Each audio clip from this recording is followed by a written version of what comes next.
Welcome, everybody. We are live. My name is Jason Aponte. I am Andrew Pasquini. We're working. That's it. We're working over here. That's it. Let's go Niners. Let's go Niners. Sprint Ride Option Podcast. Hello. It is a new episode of the Sprint Ride Option Podcast, part of the Blue Wire Hustle Network. I am Andrew Pasquini, along with your co-host, Jason Aponte. And Jason, I've been thinking about this episode for 2 days now. It's been 2 days since the Niners beat the Green Bay Packers, and I still don't know if I can really say how I feel about this game because there was a lot of emotions going on that night. That the next day, I woke up hungover on Sunday morning. I didn't have any alcohol Saturday night. That game made me that tired. So Jason, let's start. How are you doing on a lovely Monday evening? How's life? How was your weekend? Anything important happen? Yeah, amazing. The 49ers won. We get to keep talking, and now the 49ers are one game away from the Super Bowl. I mean, living the dream. What more could you ask for on a Monday after the divisional round? 4 great football games, the 49ers being one of those, and the 49ers are winning. It was cold. It was a football game. I mean, that was the opposite of what you and I thought it was going to be. I mean, you and I both talked about how it was going to be a high-scoring game in Lambeau Field, and it wasn't. It was a gritty, ugly football game, and more often than not, the Niners win those games, and that's what it was. I don't know, man. I'm still kind of speechless about all of it, and we're going to put words together about it. Obviously, this is a podcast. We talk for a living on it. But, man, what a win. What a gutsy win in Green Bay. And I think if I would have told 49ers fans that the Packers were going to score 10, they would have said, how much did the 49ers win by? And they probably wouldn't have said 3. And that just sums up what we know about this game, which is we didn't know anything. Or it reinforced things that we already knew that is now on a completely different level in terms of this team and how they win games at this point. So for everybody who's here, make sure you like this video, subscribe to the channel, hit that notification bell. A lot of content going on this week as well, too, as we prepare for the NFC Championship. But yeah, it's hard to put into words what happened because it all happened so fast. Like it literally went from, okay, this might be the end of the line here. And then in 4 minutes, one play immediately took the air out of the entire stadium. And then it felt like the 49ers were on their way. Yeah, and Jason, I like how you take what I said to my dad and spin it positively, that if you said the Packers scored 10 points, how many did the Niners score?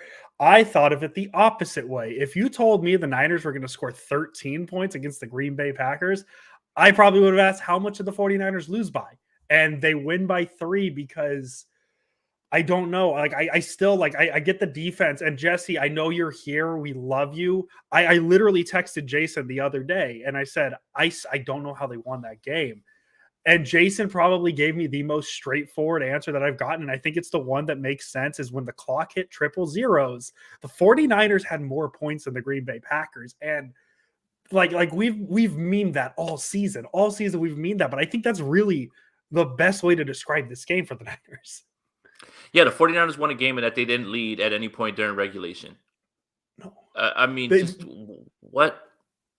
They didn't lead until there were zeros on the clock. Right. Like, what the hell? How? Like, how did this happen? And this is an instant classic. You know, when you think about the rivalry, when you think about number 1 seed and how the 49ers come into this game, especially with, you know, Jimmy Garoppolo ailing and Debo getting a little banged up in this game, Trent Williams getting banged up, and the way the game started, right? That first drive, it was easy, and you said, okay, this is going to be one of those games where the 49ers are going to have to scratch and claw. It was pretty much lights out after that. It was lights out on defense. And the defensive coordinator for the 49ers, he's pretty good. It's pretty good. I tweeted, we saw the report come out yesterday that the Vikings interviewed D'Amico Ryans. They completed their interview. And my first thought was, yeah, we all watched him bottle Aaron Rodgers at Lambeau Field up. Like we all saw it. That was the interview. Like, I don't know what else you need to know. And yeah, so Jason, we're going to do things a little differently this episode. We talked about this. Usually we jump around, we talk about different parts of the game. We're going to keep this chronological because I feel like, to me, that's the best way to talk about this game. And it's probably the best. We've probably been doing this game review game thing all wrong, Jay. So we probably should have done it chronological the whole time. Who cares? It's our podcast. We make the rules. But this game you can't talk about any individual part of this game without going in order. And I guess the best place to start, Jason, is that opening drive by the Green Bay Packers. 10 plays, 69 yards, 535. Thank you for the donation, Swift Dog. Let's go Niners. You miss 100% of the chances you don't take. You guys are the GOAT. Thank you. The Packers, they walk down the field. And the first thing that came to my mind with how easily they walked down the field was those were their scripted plays. That's what's supposed to happen on the first drive. You're supposed to know what you're doing. And the Packers did it. And to me, this is where the game really branches off, because now let's see how they do it. And it's not a good feel. It's not a good feel to have the Packers walk down the field in 10 plays on the first drive, because that's very demoralizing knowing what they can do for a whole game. Yeah, and I think it was the way that they did it, right? Mm-hmm. Out of Devontae Adams, and it felt like, oh my God, Devontae Adams is going to go for the record here in the first quarter, because there seems to be no answers for it. And anybody would have known that you don't really stop Devontae Adams. You just kind of hope that you contain him. And I hate that because it's a cliche, but that's exactly what it is. You're not going to stop Devontae Adams unless you completely bracket him in the way that the Ravens did and you throw everybody his way and literally say you have to throw to somebody else. But it starts that way, and then they immediately punch the ball in on rushing the ball with A.J. Dillon, and it's like, okay, the 49ers are going to have to put up points in this game. That's how it starts. Like, the 49ers are not going to be able to play ball control, anything like that. Like, they're going to have to probably score some points, and then the offense doesn't get out to the best start. And that wasn't really Jimmy Garoppolo's fault. Jimmy Garoppolo put some darts on people, and there was some drop passes from George Kittle, from Juwan Jennings, from Brandon Ayuk. And thank God that Brandon Ayuk one was a drop too as well. But that George Kittle pass, that was a house call. That's a house call, man. Like, you have to have those in that game. And that's not on Jimmy. That's not on Jimmy. So we can talk about what happened later on, but that these next few drives, Jimmy put the ball where he needed to in certain spots, and guys dropped it. And that's objective. That's not me giving you my opinion. There were flat out drops. Yeah. Like, Kittle catches that, and that's to the crib. Like, you need those type of plays. Yeah, and as you said, Jason, after that touchdown, the game really, there was a couple key plays in between the Packers' first drive and the Niners' first real big drive. Because the Niners, they go 3 and out, 3 and out, 3 and out, 3 and out. That's how the Niners start this game. The couple of key plays kind of sprinkled in is the Packers' second drive. They start driving the ball, and Fred Warner, the captain of the defense, the quarterback of the defense, he has the green dot. He knows what he's doing. He forces the fumble. That was a big play because the Packers were moving. They started at their own 25. They get the ball down into San Francisco territory. So this is another oh-no situation. Fred Warner makes a play. Fantastic. The other big play that, obviously is huge for the Niners is that Kittle drop, because we've seen that Kittle play specifically against the Packers multiple times. Like, it seems like Green Bay Packers and George Kittle having big touchdowns, it happens every time. Kittle drops it. The next play is the Juwan Jennings drop, which to me, that's more timing. I don't think that was Jennings got to catch it, sure. But to me, I think the ball came out quicker than he thought because of pressure, all this stuff. So the Niners go all the way down, 3 and outs. They're at a point where actually I did the yards per play at the 11:46 point of the second quarter when they ended their fourth drive. The Niners were at negative 0.7 yards per play, which literally means they probably would have been in the same spot, just kneeling the ball each play. That's how bad the Niners offense was. Yeah.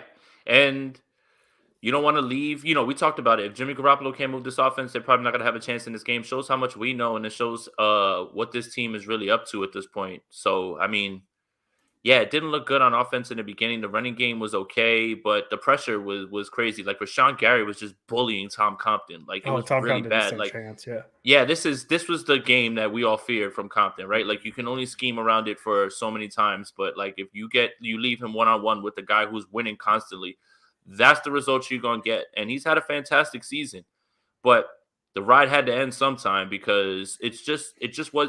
Tom Compton didn't just go from bench warmer, end of the roster guy to Superman. That just doesn't happen in football, right? So a lot of things went in his favor with that play calling, staying away from that. But you saw it happen, and you saw what can happen when that offensive line doesn't hold up. I don't think any quarterback would have done well under those circumstances as well, too. So, I mean, it didn't look good in the beginning. I'll say that. No, and it really didn't. But Jason, I got good news. It started to look good. The 49ers, they get their first down, 6:36 in the second quarter. George Kittle makes a hell of a catch. The Niners are moving down the field. This is the Niners we're used to seeing. And this is kind of like the week 17 game. This is a big drive because, or the week 18. Sorry, my bad. Week 18, guys. Don't yell at me for forgetting what week it was. Is the Niners, they score a touchdown to make it I think at that point it was 17-7, and then they score again to make it a one possession game. This is what the Niners are trying to do. They can make it 7-7, get the ball back, and then make it 14-7 just like that. And then this is the first sequence of plays that changes the game. We're going to start with Trent Williams holding. The Niners get the ball down to the 4-yard line on a 1st and goal. Trent Williams gets called for a holding, a rare penalty from him. I think he had a couple, actually. I think he had a false start or something like that. Maybe I could be misremembering. And then the very next play, George Kittle's open for about 3 or 4 seconds. Garoppolo doesn't throw it to him about the 5th second. Adrian Amos intercepts him. The Niners' best drive of the game is dead. It's dead just like that. We get no throw. Let's return that. That's what that was. And the Packers now have the momentum up 7-0. And this is where the game to me gets really sideways, because the Packers are looking to me, when they're running the ball on 1st down with, I think they had 1 timeout. They had 1 timeout left in this situation. They're going to the half. They're trying to go to the half. And this is where we'll have, I think, a decent conversation, because I think it's to me an interesting, like, how do you view the game?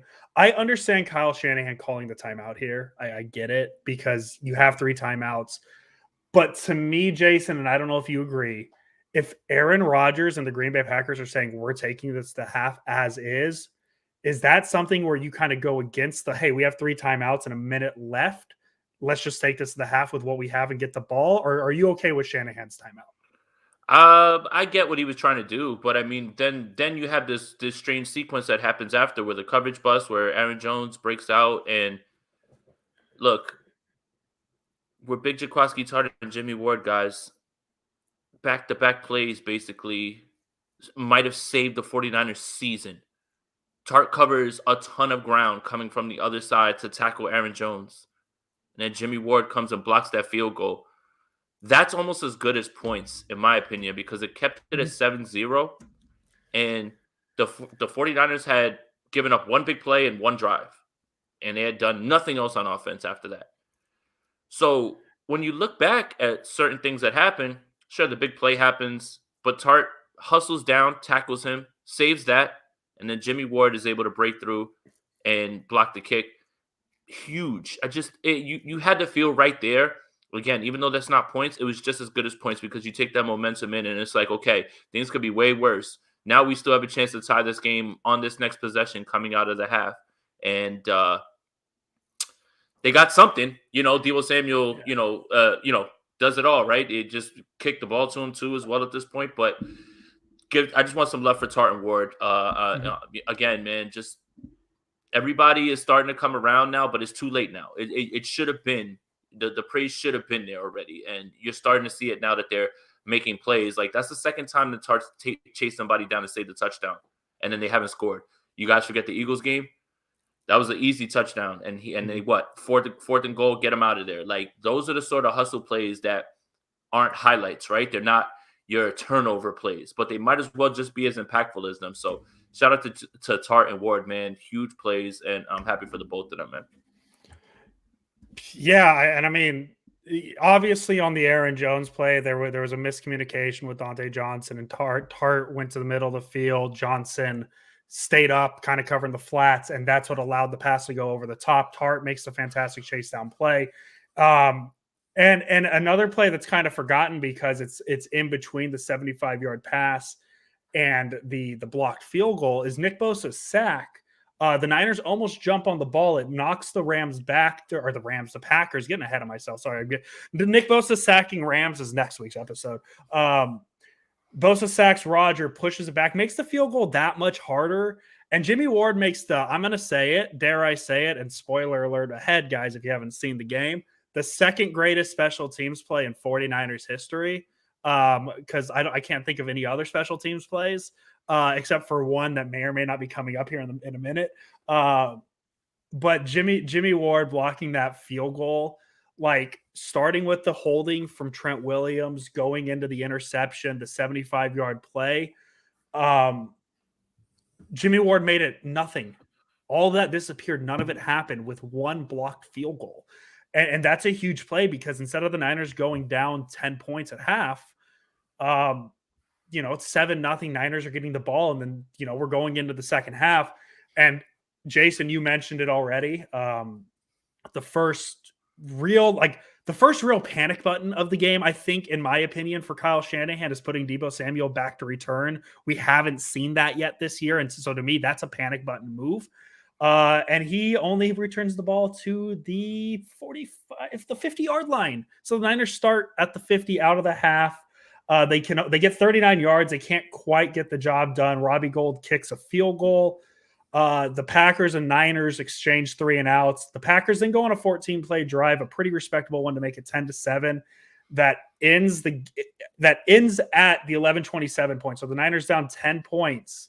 They're down 10-3. They get the ball. They get down to the Packers. Oh God, why am I messing up? I am stumbling on my words. I'm going to reset. They get into Packer territory down inside the Packers red zone, and they run a play earlier in the game where Trent Williams comes across. They get a first down on that version of it. Elijah Mitchell, I think I'm going to say it was on Mitchell because, to me, if Trent Williams is coming across, you got to follow him. The Niners offensive line never gets a push. Mitchell gets stopped, and the Packers get the ball with 6:14 left in the game, up 7. And Jason, what's your opinion on just that drive, the fourth down, everything up to this point? That drive where they scored points, it was an amazing throw from Rodgers to Adams that he scooped off the ground. That I was just like, there's no way he caught that before he hit the ground, and sure enough, he did.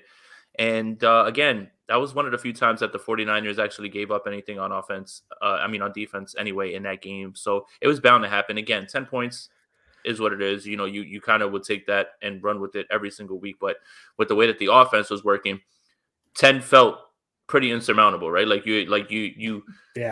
You're banking on the offense to do something that they haven't done all game. And credit to the Packers, man. The defense came to play in this game. It was a big defensive struggle. Rashawn Gary was everywhere. Kenny Clark had a great game. They got pressure as much as they did with the front four. So the Packers came to play on defense as well too. So at that point, right there when this drive starts with the Packers, it doesn't feel good. It doesn't feel good, but that the defense is still going to get one more shot for the offense, and they're going to punt the ball one way or another. And that this defense is, because it felt like the Packers were just like, we're just gonna chill out here. Like we've got the lead. I think we can do it. I think we know for a fact that this offense, if we punt it away and make them drive down the field and they need 7, probably not going to happen, and we'll take a chance on our defense, which is smart. And with the way that game was going, why wouldn't you believe that? The 49ers were killing themselves with penalties. They weren't executing the offense at the way that they wanted to. A lot of throws. There was a few of those Jimmy throws that were in there that were, oh my goodness, scary, even when they were out to the flat. I understand it's cold, the ball flutters and everything, but every time he threw it to the flat, it was almost like if one of those guys turns his head at the right time, then we're talking about something completely different. Doesn't matter, it didn't happen, but that's where the offense was. And if you're the Packers on defense, I would have just said, man, punt the ball and go ahead and let them try to win the game, because we still have a guy that can get us in the field goal range, we feel, if we need to. So this is where the game changes. I tweeted a theory on this, and we could talk about it later. Packers first down. They have 6:10 left on the clock. They run a play up the middle, 2 yards. Key thing of this play is Dante Johnson goes down. So what does that mean? The Niners, who are very thin at cornerback, have to revert to Josh Norman. To which the Packers recognized right away as they try a quick little pass. I don't know how to describe it, Jason. It's like a quick deep shot, I guess. Is that the best way to say? So that was a bracket coverage, but there's a little hole shot for you to hit that in, and that's what he was trying to do right there. Was he saw that Tart was going to come over and collapse over the top, but him and Adams have the rapport of, one, him being super accurate, and 2, knowing exactly where he wants to run the route. That's why if you watch the replay again, you'll see Rodgers throw it into that little hole where Tart can't get it. Like, you have to have supreme timing with that, right? And when it didn't get completed, he kind of like threw his head up because he realized that he missed it, and he had it right there for him. So, credit to Josh Norman. He face guarded Adams. He didn't touch him, so there was no interference or anything like that. But Norman Island's back, baby. That's it, man. Just throw it at him one time, and that's the end of that. So that's all you need. Yeah, but you said it perfectly because I texted you after the game on that play. Rodgers' throw, it wasn't great, but Norman was in the perfect position in coverage there. So if anything, like to me, like when we look back on this 2021 49ers team, and I think Josh Norman, I'm probably thinking that play in that situation in that moment. The very next play, 3rd and 8, Nick Bosa does Nick Bosa things, and he gets to Aaron Rodgers. The sack, minus 11 yards, that pushes the Packers back to their own 12-yard line. Which, hey, you're punting. It's 4th down. Things a little tighter, not ideal, but 12 yards. You got plenty of space. You got the end zone 10 yards behind you. And you remember how a couple of minutes ago I said the second most important special teams play in 49ers history? Well, here comes number 1. The blocked punt. The play that, in essence, like to me, honestly, won the game for the 49ers. The block punt, Jordan Willis gets his hand on the ball, goes straight up for 4 seconds. It's beautiful. The screenshot I posted, there's 14 people on the field. Nobody knows where the ball is. It just happens to drop right next to Talanoa Hufanga. He picks it up, and it's a tie game. Like not even close to greatest special teams play in Niners history. Right there, puts them back into it. 10-10, 4:41 left, and Aaron Rodgers getting the ball back. And I need to know how loud Jason yelled. When that loud, you didn't yell? No. I think I'm done with the yelling. I just sit quietly now. I don't know, man. I sit quietly during the game. I literally didn't make a peep the entire game, but the energy that was there right there in that moment, the stadium went silent. And then it felt like now it's like, okay, now this team is about to win this game and something different is happening. And shout out to Jordan Willis. That first block field goal is not because of him, is not done without him. And this punt, obviously being blocked, is not done without him. But it's just, dude, it felt like, okay, something weird is happening right now. Yes. Like magic shit. Like, again, I talked about it in the Dallas game when Debo called his shot. A block punt when you gotta have it and your offense can't do anything, and that's literally the only touchdown you scored because you haven't scored one on offense in Lambeau in that moment, right? Like with a much maligned special teams unit, the only thing that was worse than them was the Green Bay Packers special team unit, who only had 10 people on the field for the final field goal of this game. Something's happening. Something weird is really happening with this team right now, and you don't want to use the destiny word, but every team that wins Super Bowls, they win it in crazy ways, and things happen for them. It's very rare that teams just roll everybody and just say, we're better and we're just going to kick everybody's ass. Like, there has to be magic going through it. And right now, week 18, Dallas, Packers, and here we are now back in LA again, for the Rams. And when you look at all of those games and what happened, a lot of things have to go the 49ers way and be fortunate. And something's happening. Something is happening, man. It is something happening. I'll tell you what, JC, you complimented my hardwood floors. I 100% tested them after the block punt because I may or may not have done a belly slide across my living room after the block punt. Just going to be honest. If this camera was rolling, it would have caught it perfectly. But yeah, man, that I was getting ready to tweet a joke about how unstoppable Jimmy Garoppolo is in fourth quarter, needed drives. And I wasn't even looking at it, and I heard the first thud of the ball hitting the foot. And then I heard this second loud thud, and I look up and I'm like, what was that noise? And I look up and I just see a bunch of players doing that. And the rest is history, man. The Niners block the punt. They tie the game at 10. Aaron Rodgers gets the ball with 4:41. Oh, by the way, the Niners defense doesn't care. They force a 3-and-out. And the Niners get the ball back with 3:20 left in the fourth quarter, tie ball game. In that 3-and-out, is that the one with the 3rd and 11 long shot to Devontae Adams that ends up getting broken up between Hufanga? That is, yes, Jason. Okay. It is. They take the deep shot, 3rd and 11 to Devontae Adams. And I know what you're going to say. That's the planned throw. He wasn't looking at anywhere else. And Jason, I'll let you say what you saw. Yeah, if he looks at the backside dig, that's game over, I think, because he catches that pass and he's gone for a sizable gain, and they're gonna get into field goal range and milk that clock, and the game's over.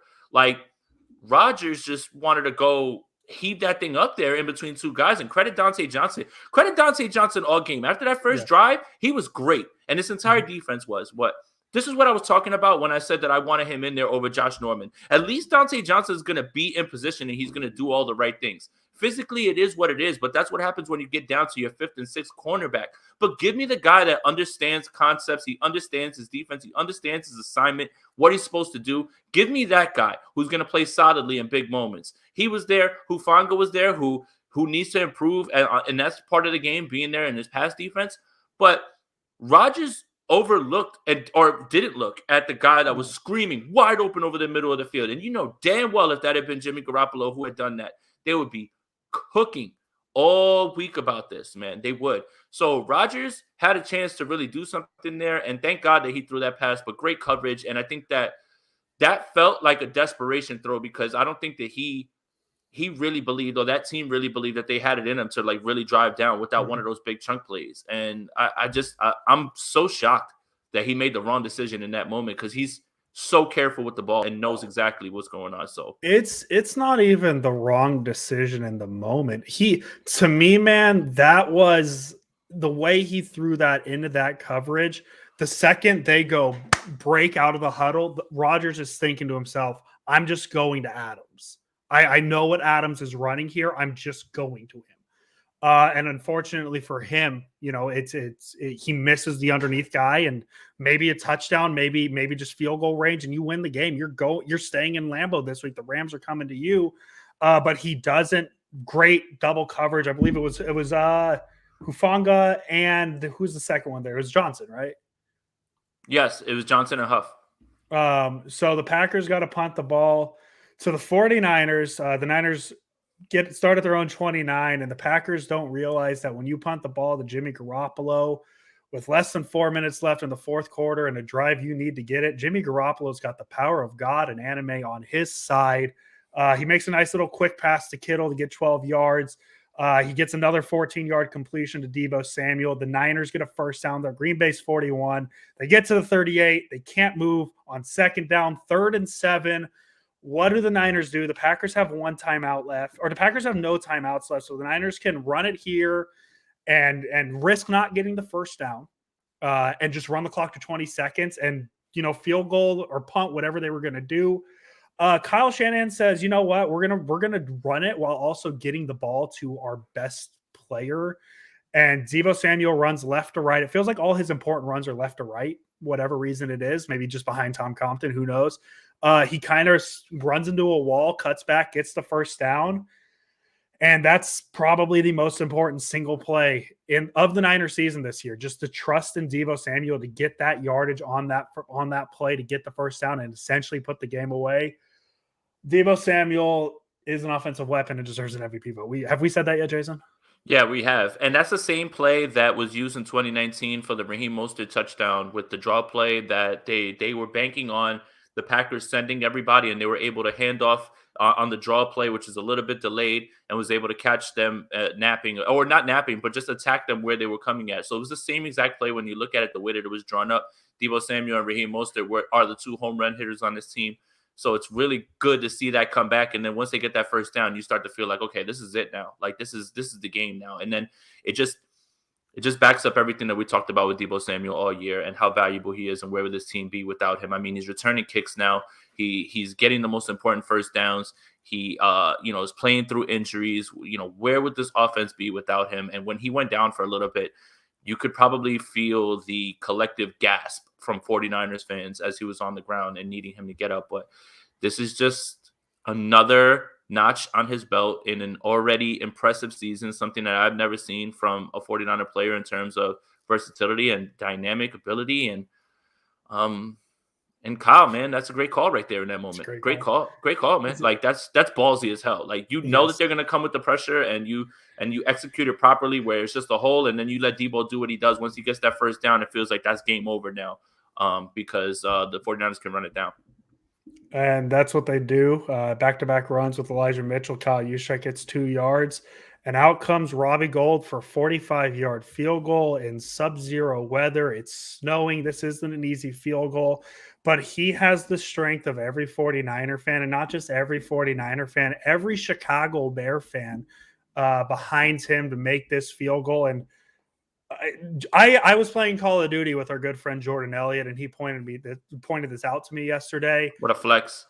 My man's did the Stephen Curry where Curry throws it up and the ball is halfway, and this guy just legit kicks the ball, and he's just like, we did it. And he walks away, and it's good, and the Niners win, and they're going to Los Angeles next week, and Robbie Gold is the man.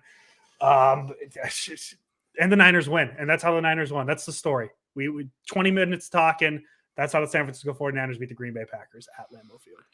Yeah, and I thought it was awesome, too. Like, everybody's a professional football player, right? And they have a job to do. And shout out to Robbie Gold. I'm not getting into this. I already apologized to him on the post-game show. So there, if you want another apology, I'm sorry, Robbie Gold. Thank you. Thank you for doing your job.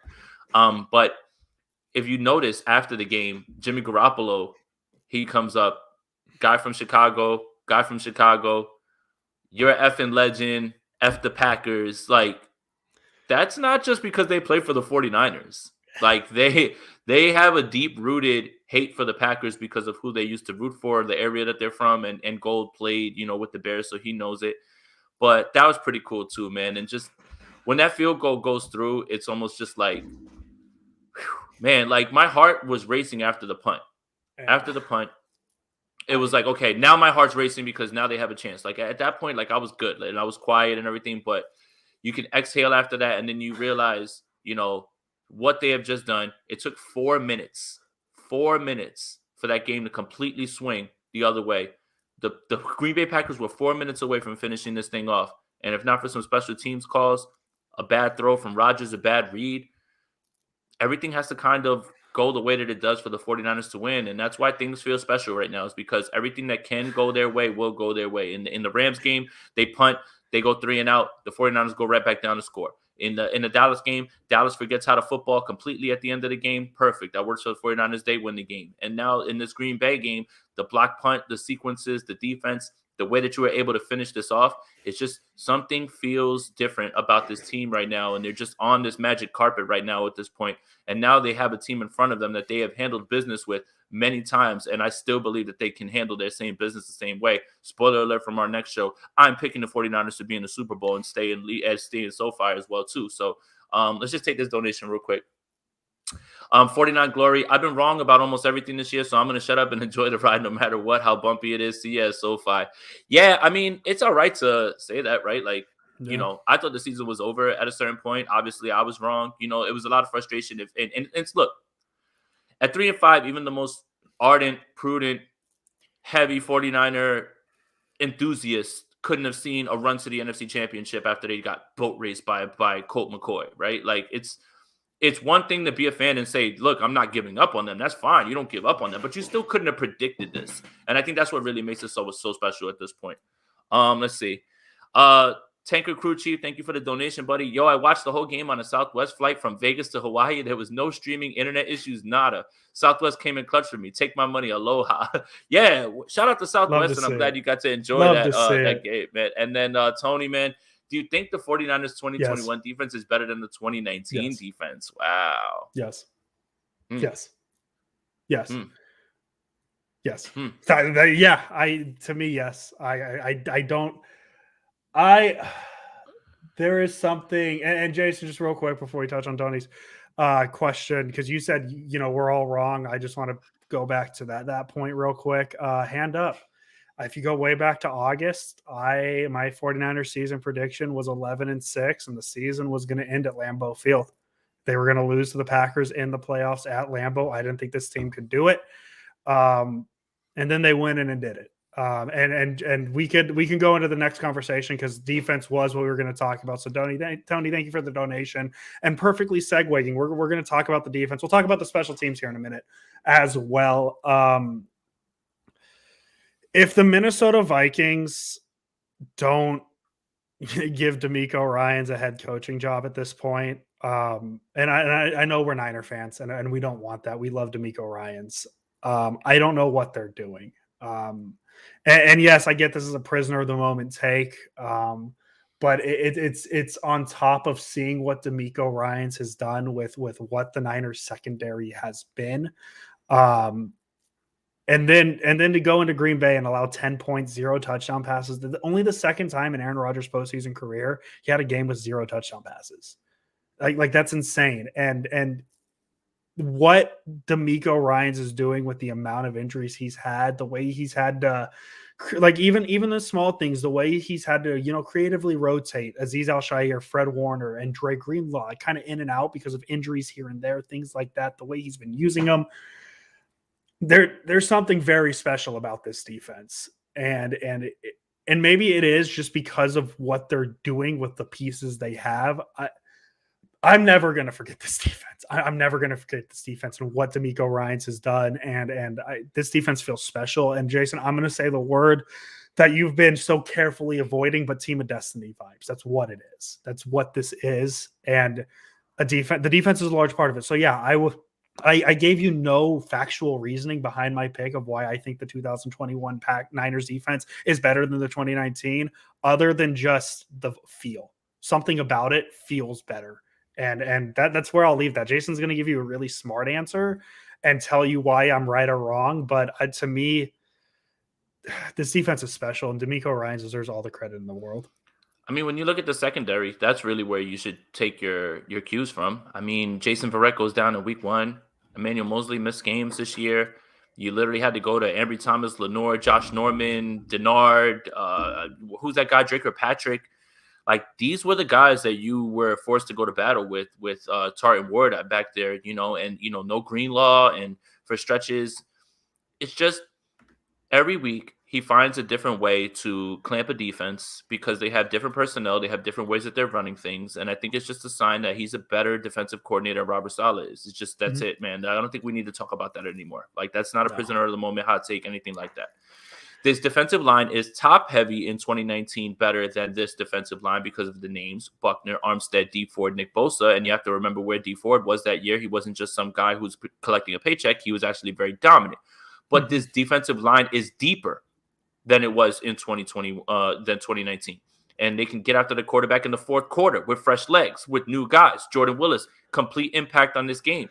Chris Kosurik's, magic continues as well. So there is destiny vibes here, and there is a team that right now is playing their best football defensively. If you can hold them at home to 10 points, then the sky's the limit, and you could pretty much do whatever you want at this point as long as you're executing your offense and you know exactly what you're doing. So I'll give the nods to this new defense because of the secondary. The 49ers didn't deal with many huge injuries in 2019 on defense, right?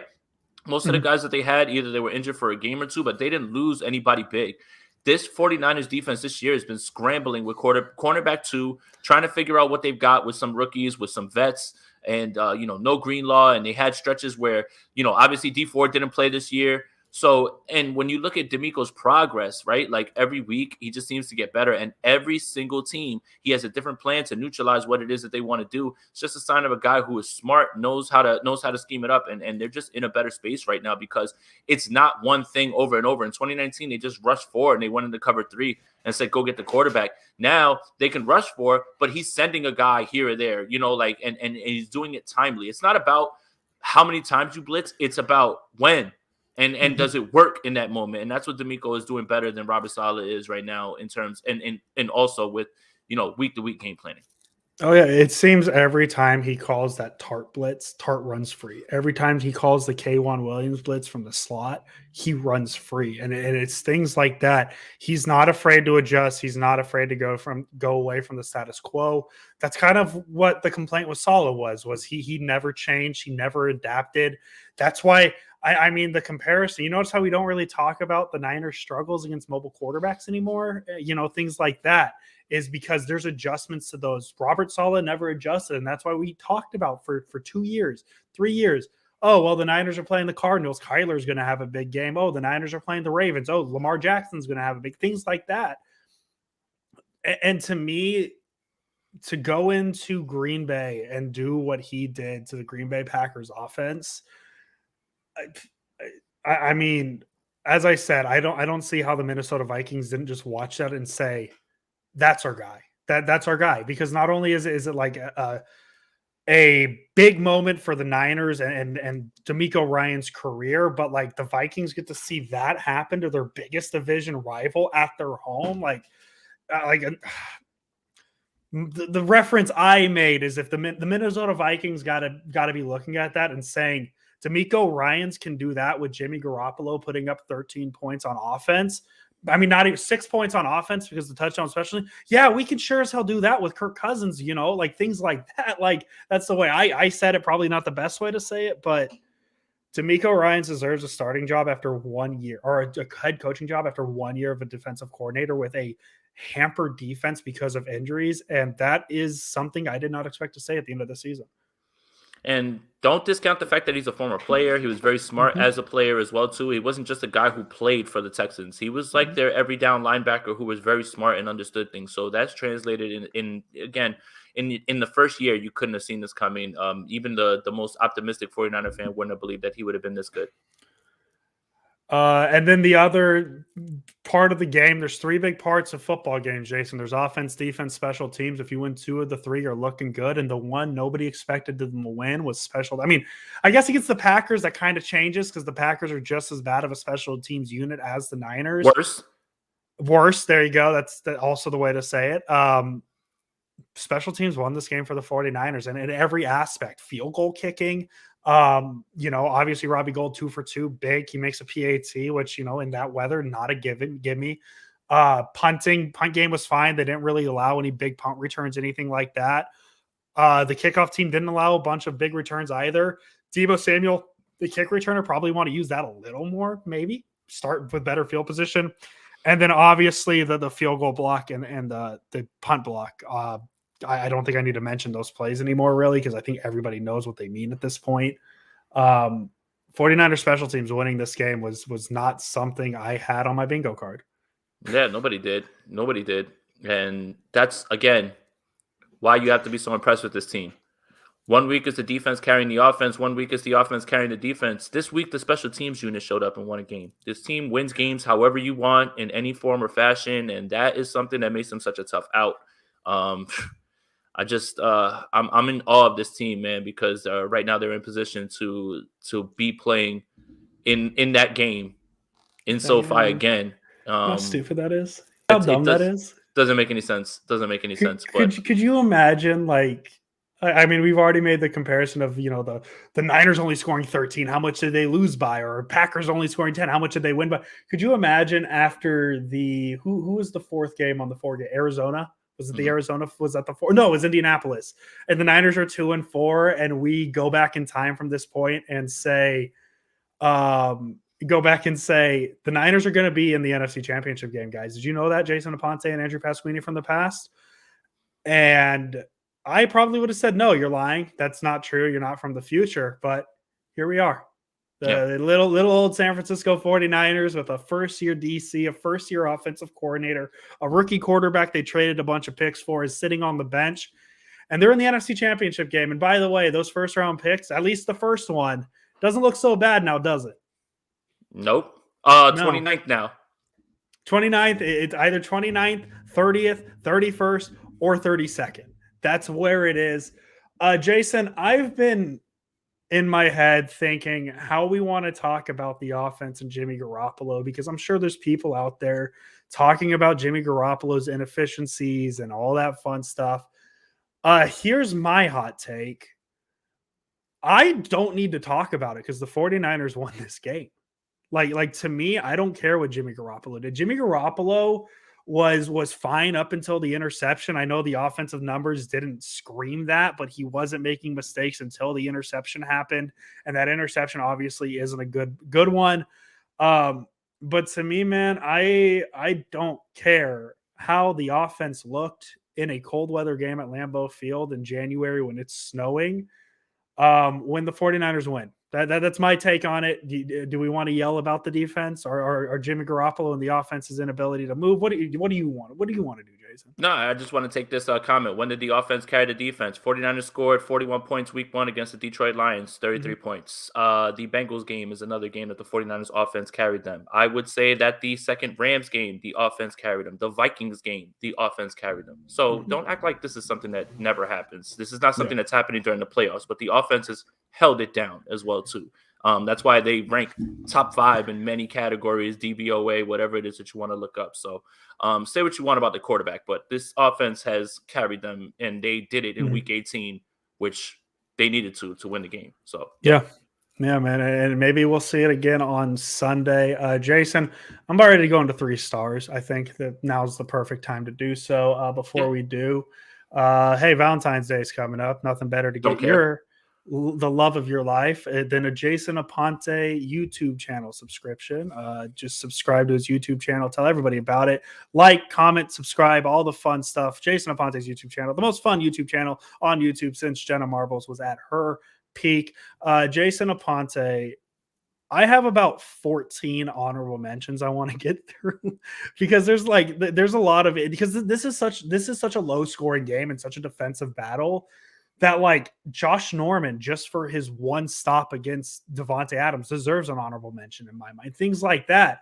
I'm honestly, I'm curious to see who your 3 stars are and kind of how you order, because I think there's a lot of people that you can put in consideration.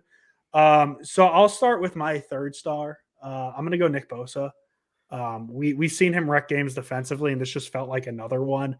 It felt like, he tried his hardest to make the 75-yard play not matter with the strip sack of Rodgers right before the first half ended. The Packers unfortunately recover.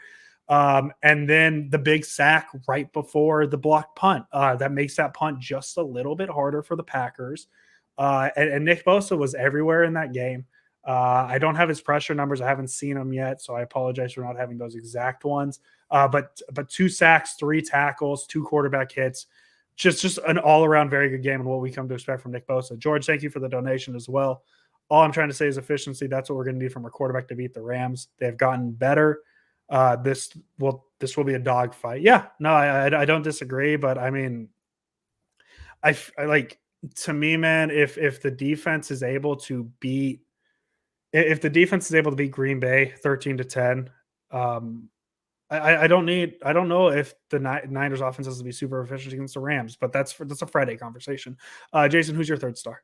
Yeah, real quick before we do that, Rodney, they're not letting the faithful buy tickets. They lifted that. The 49er fans can buy as many tickets as they want because they're not allowed to do that. They know what's about to happen. So you can go ahead and buy whatever you want at this point.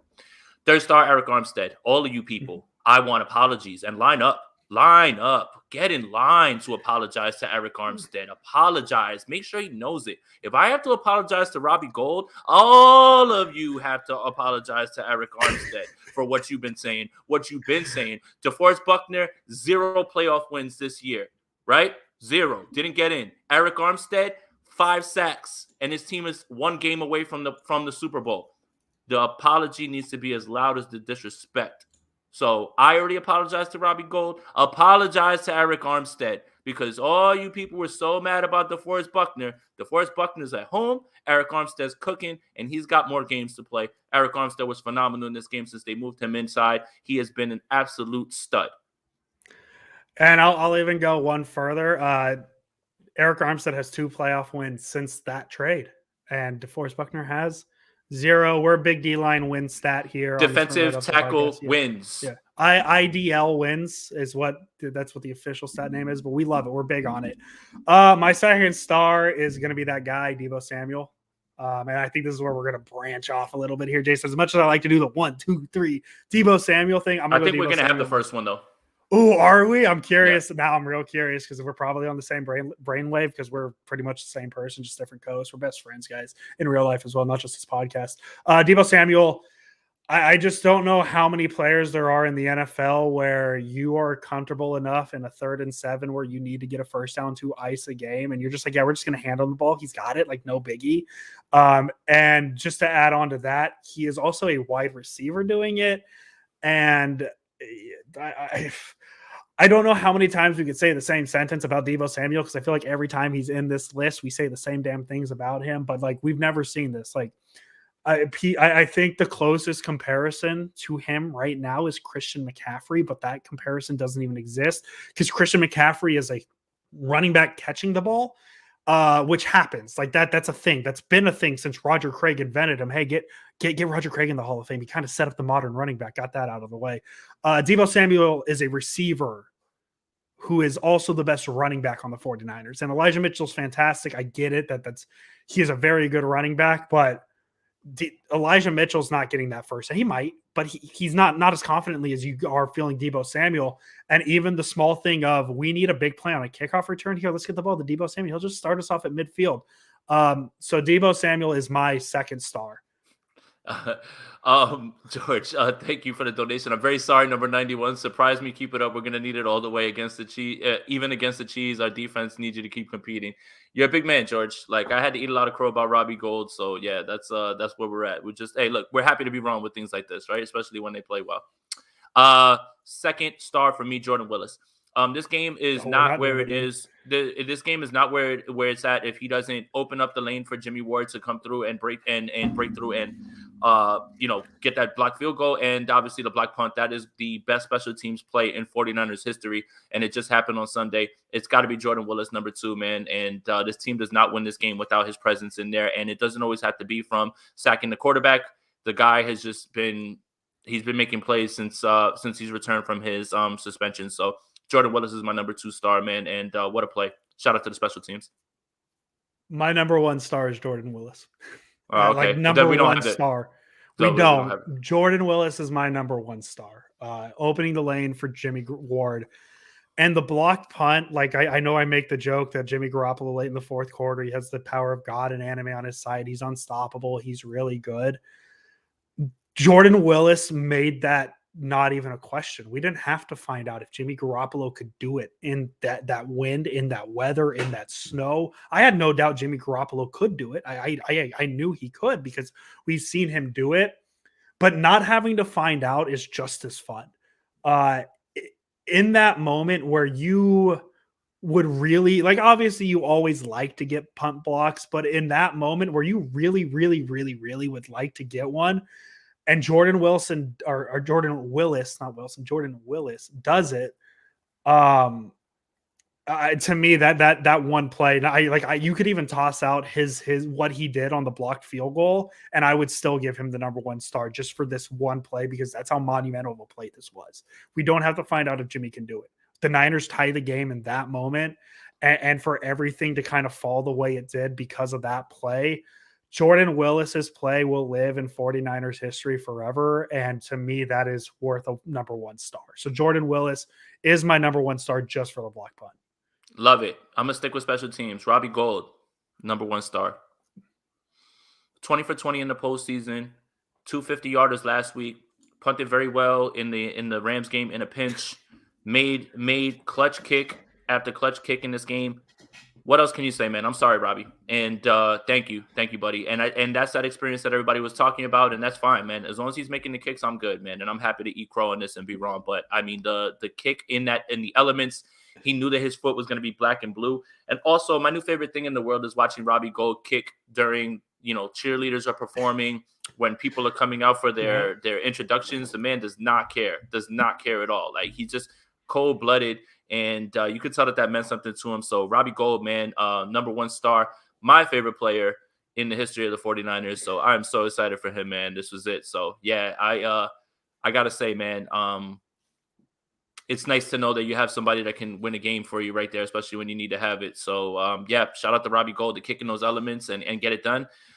Way to go, man. Your kicks are going to live in 49er history as well, too. So, special teams performance that we won't forget for a long time, especially when you consider where the special teams was earlier in the season. Yeah, I guess to continue the theme of the episode, Jason, if we went back in time and told us on Friday that both of our number one players for the 3 stars were going to be special teamers, we were like, nah, that nope, it's going to be Debo or it's going to be Bosa, it's going to be one of them. But hey, here we are. The Niners special teams are why the Niners are playing another week, and I see a lot of great names being mentioned in the comments for third star or the stars and all. As I said, this is one of those games where like you have every right to think a certain player is in it because, as I said, there's a case for Josh Norman just for his coverage against Devontae Adams. There's a case for Dante Johnson. You know, this was such a game where like one little play changes everything. Fred Warner. And Fred Warner deserves nod. You know, things like that. Because Fred Warner played his ass off. Like Fred Warner had maybe his best game of the season. I mean, so yeah, like obviously this is our 3. People are going to disagree, and I'm okay with it because there's so many there. You could put D'Amico Ryans as a third star. You could put Shanahan. A lot of people you could put there. George, what do you think about the Chiefs? They beat my Super Bowl favorite. If we beat the Rams, it's going to be very difficult to take on Patrick Mahomes. He lives for the big moments. Hey, George, I love the question. I love the spirit. It feels like a conversation to have maybe in 2 weeks, 2 Fridays from now. That'd be pretty cool because the redemption arc kind of completes at that point. We love the donation, George. We're definitely going to take that question on February 11th. I like where your head's at, though. Let's just say we love where your head's at. Just a little early because the San Francisco 49ers, they have another game to play. They win on Saturday against the Packers. That means they get the right to play another game. And despite Tom Brady's best efforts, that game will be held in Los Angeles. Rigo, thank you for the donation, my guy. Real talk, seeing the Rams for the 3rd straight time this year makes me nervous. I don't want the Rams to have the last laugh. That's something we're going to talk about on Friday because I made a blood oath with you guys on week 18 that if the Niners beat the Rams, I legally could not pick the Rams again. So I'm not picking the Rams, but I absolutely agree with that thought. I absolutely agree with that thought because like I think that's kind of the scary thing about this winning streak, right? There's the 6-game winning streak. At some point, you know, it's not going to go on forever. You hope it's not this Sunday. I don't think it's going to be this Sunday. But yeah, so here we are, Jason, the NFC Championship game, the San Francisco 49ers against the Los Angeles Rams. And I'm speechless at that point because that's not a sentence I expected to say. I didn't expect to say at any point this season. The NFC Championship game features the San Francisco 49ers, and here we are, despite everything that happened. We have another game to talk about on Friday. How special is it? Like I'm getting goosebumps just like mentioning it. Yep, absolutely. And the next print right option is actually going to happen on Thursday because this guy is going to LA. No. This guy it will be Thursday because I'm leaving Friday. I'm not going to be around Friday. So you're not going to watch the game on my couch? No, wrong. I have bagel bites. No. Friday, I thought that was going to get you. Friday, I'm going. I'll be on my way to LA. So if you're out there, let's go. Let's link. Let's go have a drink. Let's go tailgate. You know, I'm going to be out there. And then right after that, right after the 49ers handle business on Sunday, Monday, straight to Mobile for the Senior Bowl. So a lot of stuff going on. And then hopefully right back for that next game that I think that they're going to be in. So a lot of stuff happening, man, this week. This week's going to be a lot of fun, man. And I'm just going to try to cram it all in before Friday. Because Friday I'm going to be traveling all day, so I won't be able to, you know, do any sort of streams or anything like that. But yeah, let's go, man. Anybody who's going to be out in LA, let's link. Drop me a line. Let me know where the party's at. Let's go have a beer. Let's enjoy this game because this is magical. This team is doing something that is destiny. It feels like that, right? You know, you see Tart yelling at the end of the game. It's just destiny. Like this is what he feels like, and this is what they feel like. So I'm with it. I'm jacked. I can't wait to get over there, man. It's going to be amazing. I'm so excited. I'm so excited. Here's my take because I've seen this take on Twitter, and it's a take a lot of people have that. Well, what's the saying? The Niners are playing with bankers' money, whatever the hell it is. Like, you know, hey, they've already exceeded expectations. Everything else is on top of, you know, cherry on top. Whatever that take is. Here's my opinion: you're 2 damn wins away from winning the goddamn Super Bowl. Just go win the damn thing. Just go do it. Like I dare you, Kyle Shanahan, to go win a Super Bowl. Go do it. You know, this is amazing. This is fun. If you're a 49er fan, this is amazing. This is what you live for. And to me, man, this is up there with. I'm not going to say that yet, actually, because I'm not going to put that mojo out there. I'll tell you what I was going to say off the air, Jason. But This is what you live for as a football fan. This right here, this team. You think they're dead at multiple points in the season. You think they're dead, and here they are playing their 20th game of the season. And you know how we always talk about sometimes off the air, we're like, man, would have been really cool if we would have started this podcast in 2019 as opposed to 2020. Well, I think everything happened the right way and the way it was supposed to with this, because we got through a whole year of covering the team and it didn't go well last year. Still beat the Rams twice last year though as well. Sorry, didn't mean to do that. But and then now coming into this season to have this, I think it makes it all the more sweet. And you know, we cover a team that is going to be in the NFC Championship, man. And I just even earlier in the year when we had 12-5, 12-6, or 13-4, 13-5, like whatever we thought the record was going to be. I don't know if everybody thought that they were going to be like saying, NFC Championship, right? Yeah. But here we are, man. Here we are. It's starting to line up, and it's just, I think, what a fun time. I think none of us picked. I mean, when we had Tim and Brian on of the Denim Dungeon, when we did that preview, none of us had them even making the NFC Championship game. Yeah. So like this is just really enjoy this because this is special. Next year's almost got our Berman Bowl. Damn it. We almost got our Berman Bowl, but hey, the NFL doesn't like fun things. They just enjoy letting one team have the ball in overtime. It's okay.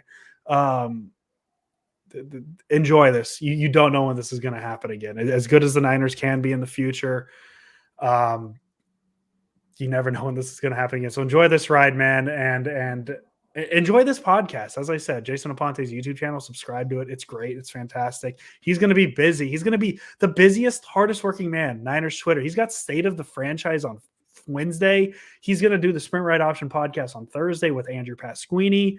And then he's going to be in Mobile doing hard work, letting you know which guys are out there at the Senior Bowl. So now is the best. Like, if you think the season is the best time to subscribe to Jason Aponte's YouTube channel, the content only goes up from the offseason. So whenever that may be, hopefully it's in 3 weeks for the Niners with a Super Bowl title. Now's the time to subscribe to the channel. I'm not a stock guy, but now's the time to buy stocks in Jason Aponte's YouTube channel. Make it an NFT. Stocks. All that. I don't know what NFTs are. Don't tell me. I don't care what they are. Don't tell me what they are. But Jason Aponte's YouTube channel is the most valuable NFT there is. And I'm really nervous. Jason, I'm really nervous about winning the Super Bowl because this is how sentimental we get just for beating the Packers in Green Bay. Like, we're not even going to have like an in-depth analysis of the Niners beating the Chiefs in the Super Bowl. It's just going to be, Jason, I love you. This is so much fun. I love you. Or it's just going to be me screaming at the top of my lungs while drinking champagne the entire time. Like, dude, oh my goodness. Oh my goodness. George, thank you for the donation. Did you hear what Darren Donald said? He said this is going to be a dogfight. There will be blood on the field, just like George Kittle's body bag. Yeah. I mean, these two teams don't like each other. I don't think that's a secret. And I mean, the most comparable thing this is, I mean, in terms of where this rivalry is, it's not quite that point yet, but like Seahawks Niners NFC Championship game. I mean, this is the most comparable thing because nobody cares about the Arizona Cardinals. Like, if the Niners played the Cardinals in the NFC Championship, whatever. This is the Rams. This is the Rams. The team that was the rivalry before the Seahawks got good. So this is fun. This is fun. Yeah. Fun. I'm having a good time. All right, we should get out. We should definitely get out. We've literally gone the last 10 minutes and said nothing of substance. Nothing. I love this podcast. Nothing. Yeah, so we'll be back Thursday and enjoy the win, 49ers fans, and make sure you get out to SoFi. We want to see that red out there, man. Hey, Jason Aponte. As always. Let's go Niners. What a year, Niners. At least one more game. We love it. We love to see it. What a year. Probably 2 more. Welcome, everybody. We are live.